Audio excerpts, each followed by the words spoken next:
চারিদিকে হয় বাম কংগ্রেসের মাইকের আওয়াজ কানে যাবে, নইলে তৃণমূল কংগ্রেসের মাইকের আওয়াজ কানে যাবে, নইলে বিজেপির মাইকের আওয়াজ কানে যাবে। ফলে সকলে মিলে শেষ মুহূর্তে মানে শেষ যে চেষ্টা সেটা করে যাচ্ছে। আমরাও আপনাদের সামনে সেভাবেই উপস্থিত হয়েছি।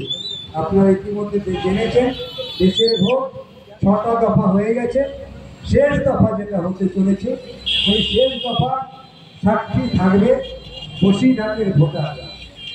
বসিরহাটের মানুষ আমাদের দেশের যে শেষ দফার ভোট হবে 7ম দফার ভোট, সেই 7ম দফার ভোটের সাক্ষী থাকবেন আপনারা।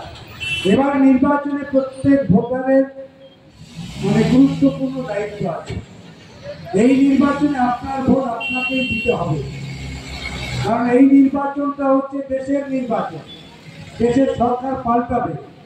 দেশের সরকারে যারা আছে তারা আপনার কি ভালো করেছে কি খারাপ করেছে সেটাও আপনাকে বাড়িতে বসে বিবেচনার মধ্যে আনতে হবে।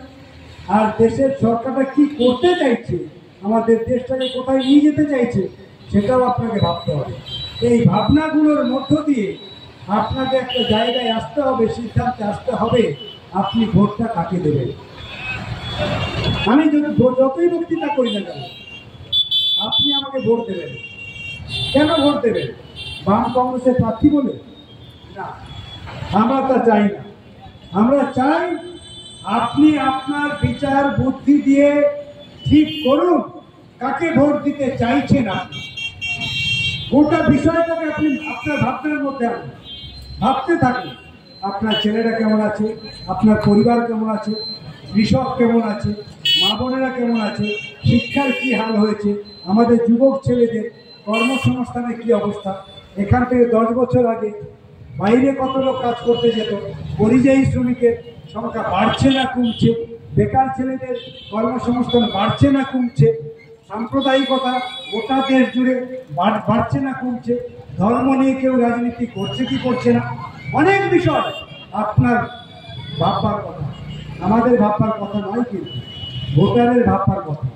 আমরা শুধু ভাবিয়ে দিচ্ছি আপনাদেরকে যে আপনারা ভাবুন, আপনারা ভাবতে থাকুন। 1 তারিখ পর্যন্ত ভাবুন, বুথে ঢোকার আগ পর্যন্ত ভাবুন, প্রথমটা টেপার আগ পর্যন্ত ভাবুন, ভেবে আপনি আপনার ভোটটা দিন। আমি বিশ্বাস করি বসিরহাটের মানুষ অনেক বেশি রাজনৈতিক সচেতন। বসিরহাটের মানুষ বারে বারে প্রমাণ দিয়েছে, যখন গোটা দেশে মানুষ একদিকে চলে যায় বসিরহাটের মানুষ কিন্তু ঠিক ভুল করে না। বসিরহাটের মানুষের চিন্তার কখনো আমি ছেদ ঘটতে দেখিনি। 2011-তে দেখেছি গোটা রাজ্যে লাল ঝান্ডার পরাজয়, বসিরহাটের মানুষ কিন্তু লাল ঝান্ডাকে জিতিয়েছে। লাল ঝান্ডা বাম কংগ্রেসকে জিতিয়েছে। গোটা রাজ্যের মানুষ তাকিয়ে আছে বসিরহাটের দিকে। এটা হয় কি করে?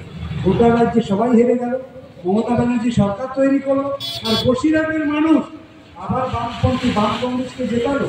এই হচ্ছে তফাৎ অন্যদের সঙ্গে আপনাদের। যার জন্য আমরা যখন রাজ্যের বিভিন্ন জেলাতে কাজ করতে যাই, রাজ্যের বাইরে যখন বিভিন্ন রাজ্যে কাজ করতে যাই, তখন আপনাদের জন্য আমরা সম্মানিত হই। বসিরহাটের মানুষের জন্য আমরা সম্মানিত হই। সবাই বলে যে তুমি বসিরহাট থেকে এসেছো তাই তোমাকে এত সম্মান দিচ্ছি। আমি বলি কেন?